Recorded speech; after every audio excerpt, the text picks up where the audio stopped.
ಆತ್ಮೀಯ ಎಲ್ಲ ಶಿಕ್ಷಕರೇ,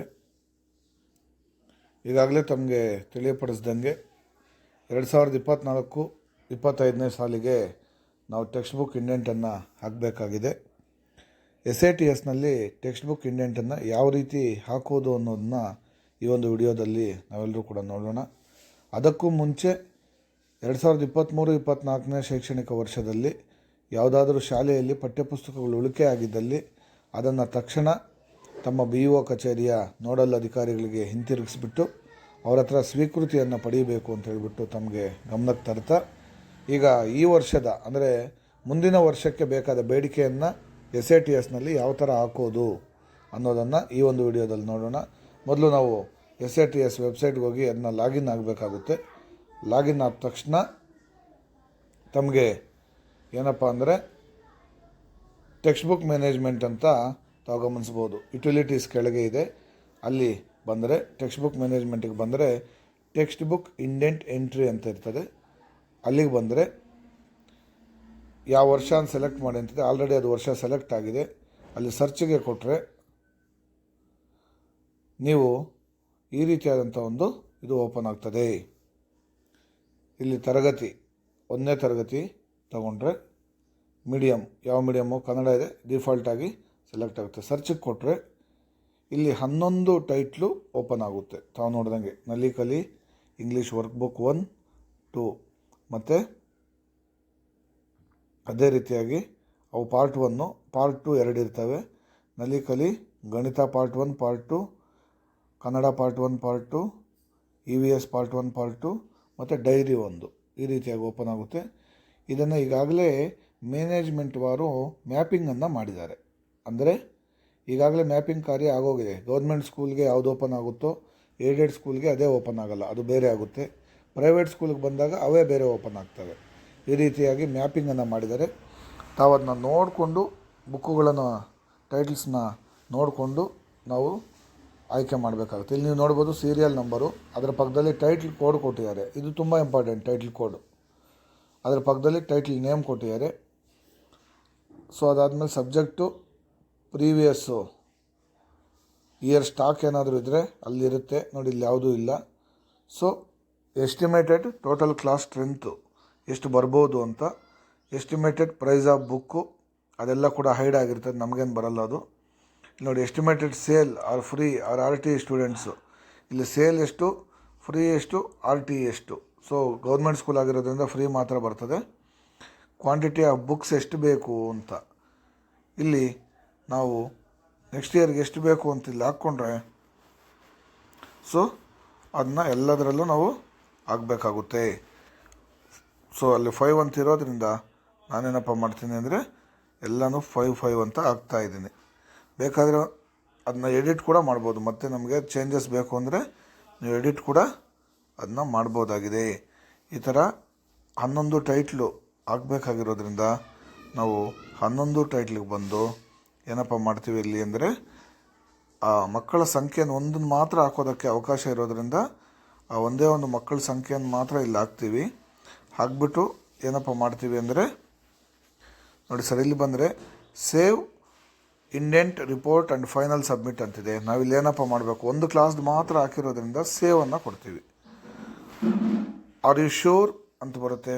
ಓಕೆ ಕೊಟ್ಟರೆ ಈಗ 1ನೇ ತರಗತಿಯ 11 ಟೈಟ್ಲು ಸೇವ್ ಆಗಿದೆ. ನೀವು ಇಲ್ಲಿ ಗಮನಿಸ್ಬೋದು ಸಬ್ಮಿಟ್ ಡೇಟಾ ಸಕ್ಸಸ್ಫುಲಿ ಅಂತ ಬಂತು. ಸೊ ಒಂದು ವೇಳೆ ಈಗೇನಾದರೂ ಮತ್ತೆ ನಾನು ಹಾಕಿ ನೋಡಿ ಇಲ್ಲಿ ಗಮನಿಸಿ 5 ಇದೆ. ಇದೇನಾದರೂ ಮತ್ತೆ ನಾವು ಚೇಂಜ್ ಮಾಡಬೇಕು ಅಂದರೆ ಮತ್ತೆ ಕೂಡ ಇಲ್ಲಿ ಕೆಳಗೆ ತಾವು ನೋಡ್ಬೋದು. ಆವಾಗ ಸೇವ್ ಅಂತ ಬಂದಿತ್ತು, ಈಗ ಅಪ್ಡೇಟ್ ಅಂತ ಬರುತ್ತೆ. ಸೊ ಮತ್ತೆ ನಾನೇನಪ್ಪ ಮಾಡಬೇಕು, ಸರ್ಚಿಗೆ ಕೊಡಬೇಕು. 1ನೇ ತರಗತಿನೇ ಸೆಲೆಕ್ಟ್ ಮಾಡಿ, ಏನಾದರೂ 5 ಬೇಡ 4 ಬೇಕು ಅಂದರೆ ಆ ಜಾಗದಲ್ಲಿ ಚೇಂಜ್ ಮಾಡಿ ಇಲ್ಲಿ ಅಪ್ಡೇಟ್ ಕೊಟ್ಟರೆ ಆವಾಗ ಅದು ಚೇಂಜ್ ಆಗುತ್ತೆ. ಇದು 1ನೇ ತರಗತಿಗೆ ಸಂಬಂಧಪಟ್ಟಂಗೆ. ಇದೇ ರೀತಿಯಾಗಿ ನಾವು ಪ್ರತಿ ಕ್ಲಾಸನ್ನು ಸೆಲೆಕ್ಟ್ ಮಾಡಿಕೊಂಡು ಇಂಡೆಂಟನ್ನು ಹಾಕಿ ಸೇವನ್ನು ಮಾಡಿಕೊಂಡು ಬರಬೇಕಾಗುತ್ತೆ.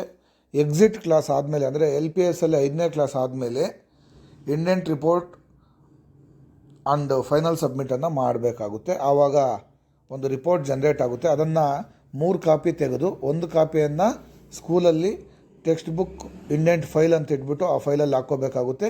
ಇನ್ನೆರಡು ಕಾಪಿಯನ್ನು ದೃಢೀಕರಣ ಮಾಡಿ HMCಲೂ ಸೈನ್ ಹಾಕಿ ಸಂಬಂಧಪಟ್ಟ CRP ಅವ್ರಿಗೆ ಕೊಡಬೇಕಾಗುತ್ತೆ.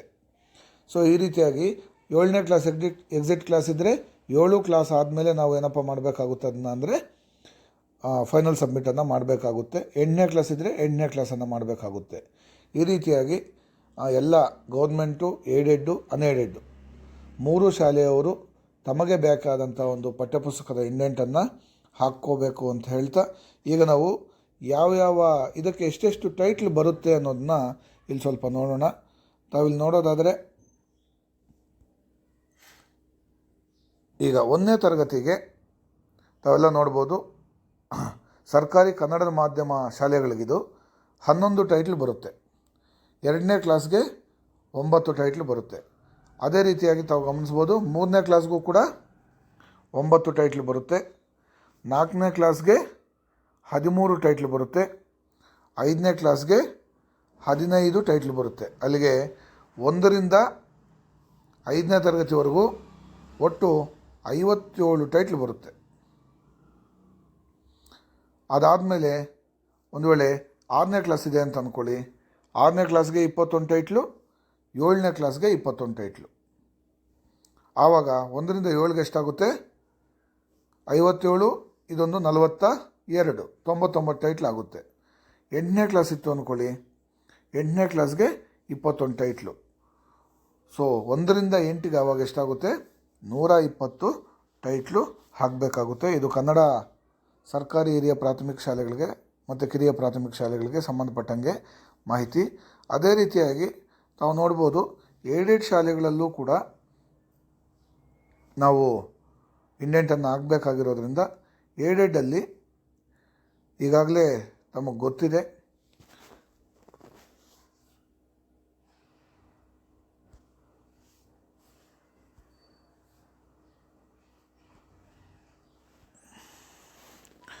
ಒಂದನೇ ತರಗತಿಗೆ 8, 2ನೇ ತರಗತಿಗೂ 8, 3ನೇ ತರಗತಿಗೂ 8, 4ನೇ ತರಗತಿಗೂ 8, 5ನೇ ತರಗತಿಗೂ 8, 6 ಮತ್ತು 7ಕ್ಕೆ 14, 14 ಒಟ್ಟು 68 ಟೈಟ್ಲನ್ನು ಏಡೆಡಲ್ಲಿ ಹಾಕಬೇಕಾಗಿದೆ. ಅದೇ ರೀತಿಯಾಗಿ 9 ಮತ್ತು 10 ಕೂಡ 14, 14 ಟೈಟ್ಲನ್ನು ಹಾಕಬೇಕಾಗಿದೆ. ಅಂದರೆ 8ರಿಂದ 10ನೇ ತರಗತಿ ಇರತಕ್ಕಂಥ ಅನುದಾನಿತ ಪ್ರೌಢಶಾಲೆಗಳಲ್ಲಿ 42 ಟೈಟಲನ್ನು ನಾವು ಇಂಡೆಂಟಿಗೆ ಹಾಕಬೇಕಾಗಿದೆ. ಇನ್ನು ಉಳಿದಂಗೆ ಪ್ರೈವೇಟ್ ಸ್ಕೂಲ್ಗೆ ಸಂಬಂಧಪಟ್ಟಂಗೆ ತಮ್ಮ ಶಾಲೆಯಲ್ಲಿ ಪ್ರಥಮ ಭಾಷೆ, ದ್ವಿತೀಯ ಭಾಷೆ, ತೃತೀಯ ಭಾಷೆ ಇವುಗಳನ್ನು ನೋಡಿ ನಾವು ಸೆಲೆಕ್ಟನ್ನು ಮಾಡ್ಕೊಬೇಕಾಗುತ್ತೆ. ಅದೇ ರೀತಿಯಾಗಿ ಆದರ್ಶ ಶಾಲೆಯಲ್ಲಿ NCERTಯಿಂದ ಬುಕ್ಸು ಸಪ್ಲೈ ಆಗೋದ್ರಿಂದ ಅಲ್ಲೂ ಕೂಡ ತಾವು ಆದರ್ಶ ಶಾಲೆಗೆ ಮಾತ್ರ ಹಾಕುವಾಗ ವಿಶೇಷ ಗಮನ ಹರಿಸಿ ನಾವು ಅದನ್ನು ಹಾಕಬೇಕಾಗುತ್ತೆ. ಯಾವುದೇ ಕಾರಣಕ್ಕೂ ಕೂಡ ಇಲ್ಲಿ ಅಭ್ಯಾಸ ಪುಸ್ತಕಗಳು ಅಂತ ಬಂದಾಗ 4ರಿಂದ 9ನೇ ತರಗತಿವರೆಗೂ ಸರ್ಕಾರಿ ಶಾಲೆಗಳಿಗೆ ಮಾತ್ರ ಅಭ್ಯಾಸ ಪುಸ್ತಕಗಳು ಸರಬರಾಜು ಆಗೋದ್ರಿಂದ ಅವರು ಮಾತ್ರ ಆ ಅಭ್ಯಾಸ ಪುಸ್ತಕಗಳಿಗೆ ಇಂಡೆಂಟನ್ನು ಹಾಕ್ಕೋಬೇಕಾಗುತ್ತೆ.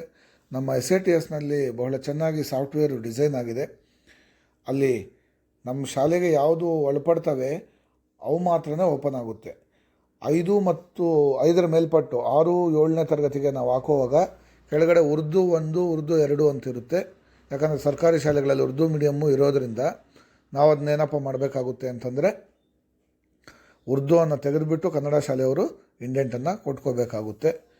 ಇನ್ನು ಬೈಲಿಂಗ್ವಲ್ ಶಾಲೆಗಳಿಗೆ ಸಂಬಂಧಪಟ್ಟಂಗೆ ಉಭಯ ಮಾಧ್ಯಮ ಶಾಲೆಗಳು ಏನಿದ್ದಾವೆ, ಆಂಗ್ಲ ಮಾಧ್ಯಮ ಮತ್ತು ಕನ್ನಡ ಮಾಧ್ಯಮ, MTIP ಸ್ಕೂಲ್ಸು, ಅಲ್ಲಿ ನಾವು ಇಂಡೆಂಟನ್ನು ಹಾಕುವಾಗ ವಿಶೇಷವಾಗಿ ನಮ್ಮ ಮಕ್ಕಳದ ಎಲ್ಲ ಟೈಟ್ಲ್ಸು ನೋಡಿ ನಮ್ಮ ಯಾವ ಟೈಟ್ಲು ನಮಗೆ ಅಗತ್ಯ ಇದೆ, ನಮ್ಮ ಶಾಲೆಗೆ ಬೇಕಾಗಿದೆ ಅಂತಕ್ಕಂಥದ್ದು ನೋಡಿ ನಾವು ಇಂಡೆಂಟನ್ನು ಹಾಕಬೇಕಾಗಿದೆ. ಇಷ್ಟು ಹಾಕಿ ಫೈನಲ್ ಸಬ್ಮಿಷನನ್ನು ಅಂದರೆ report submit indent report and final submit ಅಂತಿದೆ ಅಲ್ಲ, ಅದನ್ನ ಮಾಡಿ ಈಗಾಗಲೇ ಹೇಳ್ದಂಗೆ 3 ಕಾಪಿಯನ್ನು ಪ್ರಿಂಟೌಟ್ ತೆಗೆದು 3ಕ್ಕೂ ದೃಢೀಕರಣ ಮಾಡಿ 1 ಕಾಪಿಯನ್ನು ಶಾಲೆಯಲ್ಲೇ ಇಟ್ಕೋಬೇಕಾಗುತ್ತೆ. ಇನ್ನು 2 ಕಾಪಿಗಳನ್ನು ನಾವು ಸಂಬಂಧಪಟ್ಟ CRP ಮುಖಾಂತರ BRCಗೆ ತಲುಪಿಸ್ಬೇಕಾಗ್ತದೆ. ಇಷ್ಟು ನಾವು ಟೆಕ್ಸ್ಟ್ ಬುಕ್ಕನ್ನು ಇಂಡೆಂಟ್ ಹಾಕ್ತಕ್ಕಂಥ ಒಂದು ವಿಧಾನ. Thank you all.